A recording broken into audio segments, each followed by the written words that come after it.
नमस्कार दोस्तों, क्या हाल चाल है। आई होप कि आप सभी अच्छे हो। आज हम बात करेंगे कुछ नहरों के बारे में, जो क्योंकि आपने हमने बहुत जगह नहरें देख रखी होगी या काफ़ी नहरों के बारे में हम सब ने सुन रखा होगा।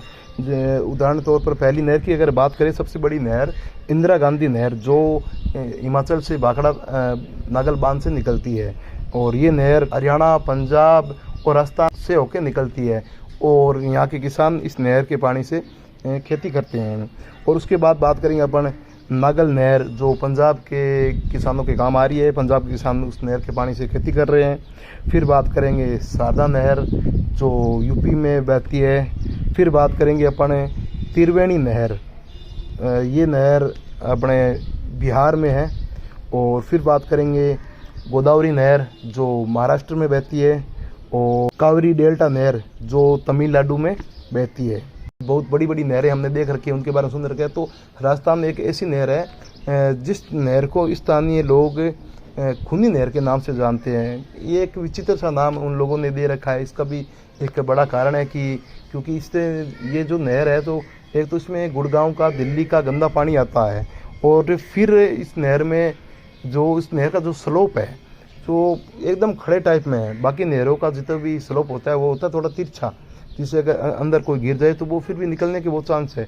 और इस नहर का जो भी स्लोप है, एकदम खड़े वॉल टाइप का बना दिया, थोड़ा सा तिरछा रखते हैं, बाकी सीधा है। और इसमें जो गुड़गांव, दिल्ली का जो गंदा पानी, उस गंदे पानी से इस नहर के स्लोप में चिकनाई टाइप निकल जाती है। कितना भी बड़ा बंदा तैरने वाला हो, कितना भी बड़ा तैराक हो, वो बंदा इस नहर से नहीं निकल पाएगा। चाहे वो वर्ल्ड लेवल का तैराक हो, लेकिन इस नहर से नहीं निकल पाता।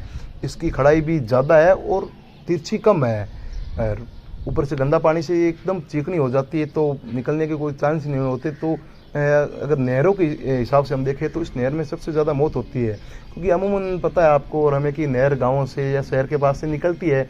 तो कभी बच्चे खेलते हुए या कभी युवक भी है, जवान युवक भी है, वो भी गिर जाते हैं। लेकिन हर किसी नहर से तो वो निकल जाते हैं, लेकिन इस नहर से वो बंदे नहीं निकल पाते, जिससे उनकी मृत्यु हो जाती है। ऊपर से पानी भी इसमें गंदा, तो उसमें मृत्यु होना स्वाभाविक है।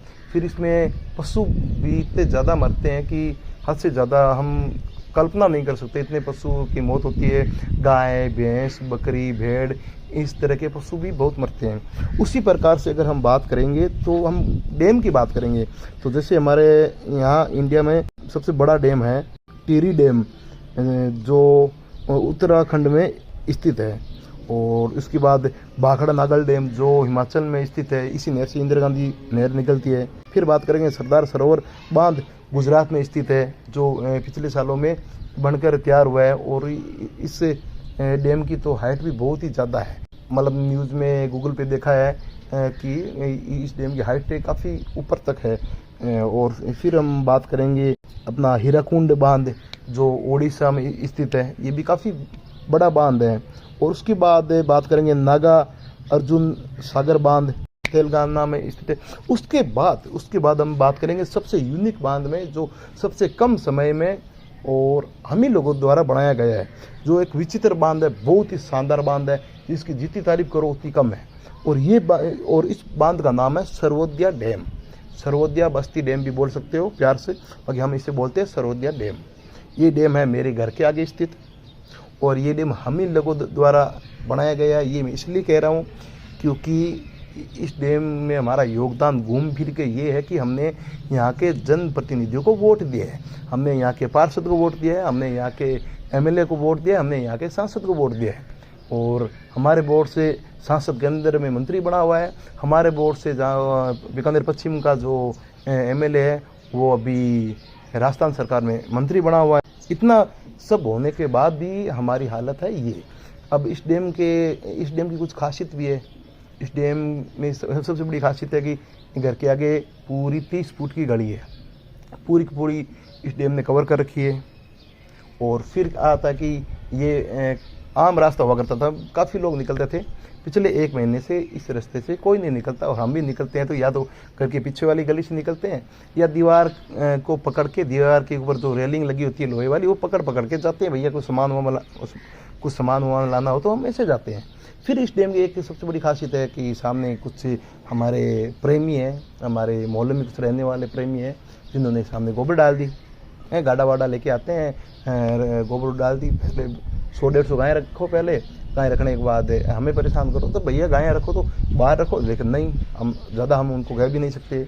और फिर इस डैम की सबसे बड़ी खासियत है कि इस डैम से जब हम घर की जो खिड़कियाँ लगी होती है छोटी, जिन्हें हम स्थानीय भाषा में बोलते हैं बारी, हम जब उस बारी को खोलते हैं तो एकदम खुशबू आती है। हमारे लिए नहीं, मच्छरों के लिए खुशबू आती है। हमें तो भैया उस पर बदबू आती है, लेकिन क्या करें, अब वोट हमने दिया है तो भुगतना हमें पड़ेगा। जैसे जो नहर बनी है भरतपुर में, गुड़गांव कैनाल, तो यहाँ जब नहर बनी थी तो स्टार्टिंग में इसमें साफ़ पानी आया करता था, एकदम शानदार साफ़ पानी आया करता था। फिर इस नहर को काम में ले लिया गुड़गांव, दिल्ली जैसी बड़ी सिटियों का जो गंदा पानी है, नाले का पानी है, सिविलाइन का पानी है, वो इस नहर में भेज दो। भरतपुर के किसान है बेचारे, फिर भी इससे खेती कर रहे हैं। इस पानी में वो मछली पालन कर लेते हैं। वो देखे ना तो भरतपुर के कुछ किसान हैं जो डीग क्षेत्र में आते हैं, कामा क्षेत्र में आते हैं, तो वो लोग इस पानी से खेती करते। तो भैया वो आप कुछ भी कहते हो, वहाँ के लोग अगर खेती कर रहे हैं वहाँ पे उस पानी से, तो वो भगवान से कम नहीं है, वो चमत्कार है। तो उसी प्रकार से भैया अगर हम यहाँ रह रहे हैं तो हम भी कम नहीं है। छोटे मोटे भगवान तो हम नहीं हैं, छोटे मोटे देवता वेवता कुछ तो मान लो यार, मतलब भूत पल्ली मान लो हमें, चाहे कुछ भी मानो, हमें मानो। हम इस समुद्र के सामने रह रहे हैं, एकदम गाढ़ा हो चुका पानी, गोबर से घस घस के स्विट्जरलैंड भर भर के ऊपर आ रहा आके, फिर ये समुद्र हमें मिला है और हम यहाँ रह रहे हैं। भैया आप हमारी करो तारीफ, मैं सीधा बताऊँ आपको, इस तरह के समुद्र के आगे रहना बहुत ही कठिन बात होती है। और ये विचित्र बात है, ये आप रिकॉर्ड कर लेना, आने वाले समय में ये किताबों में, अखबार में, न्यूज़ में, हर जगह आपको मिल जाएगा। अभी तो मैं इसे सिर्फ यूट्यूब पे चढ़ा रहा हूँ। और ऐसा नहीं है कि हमारे यहाँ विकास नहीं हुआ था, विकास हुआ था भैया जी, लेकिन क्या है ना कि वो विकास होते ही जल्दी चलने लगा है, कहीं भग गया। जो सामने गली देख रहे हो तो इस पर भी सड़क बनी हुई है, काफ़ी टाइम हो गया बात हुई है, बाकी सड़क बनी थी। और उसके बाद जो इसमें स्विट्जरलैंड बनी थी, ठेकेदार भाई साहब थे कोई हमारे यहाँ के लोकल, बीकानेर से 20-30 किलोमीटर साइड को एक गाँव के थे हैं। बोला भैया एकदम बढ़िया काम करेंगे हैं, आप तो हमारे वो रिगड़ा हो, पूछ रहा हो, ऐसा सभी के घर वालों को बोल बाल के चले गए और स्विट्जरलैंड लगा दी। और एक्चुअल में होता क्या, स्विट्जरलैंड के नीचे लगती है गिट्टी, सीसी लगती है, कंक्रीट लगती है। अगर जहाँ पर मिट्टी कोमल हो तो वो, ताकि वो पाइप नीचे ना धसे स्विट्जरलैंड वाले। और बीकानेर की मिट्टी तो वैसे भी कोमल है, एकदम पानी चूसने वाली मिट्टी होती है। अब यहाँ तो कंटिन्यू पानी पड़ा है तो गंदगी आके ये सामने वाला सिस्टम ख़राब हो गया। बाकी सीधी मिट्टी अगर हो तो, हमारे गाँव की मिट्टी हो तो उसमें पानी, कितना ही पानी आप चाहिए, नदी का रुख इधर कर दो, हमारी साइड पूरा पानी सोख लेगी, पता ही नहीं चलेगा यहाँ पर कोई नदी हुआ करती थी क्या। लेकिन अब वो उस ठेकेदार ने नीचे सीसी की नहीं, सीधे पाइप चिपका दिए। अफसरों को कुछ जो आइन जैन एक्शन क्वालिटी क्वांटिटी वाले होंगे उनको कुछ अच्छे खासे पैसे दे दिए होंगे और उन्होंने बिल पास कर दिया। फिर वो हमारे वाले नेता भैया हैं, वो तो सीधी बात है, एक नंबर के भ्रष्टाचारी नेता मिले हमें। अगर इनको ज़्यादा बोल तो इनके बारे में थोड़ी पोस्ट लगा दो तो ये नाराज़ हो जाते हैं। चलो दोस्तों, मिलते हैं नेक्स्ट व्लॉग में, तब तक के लिए आपको नमस्कार, राम राम, अपना ख्याल रखिएगा।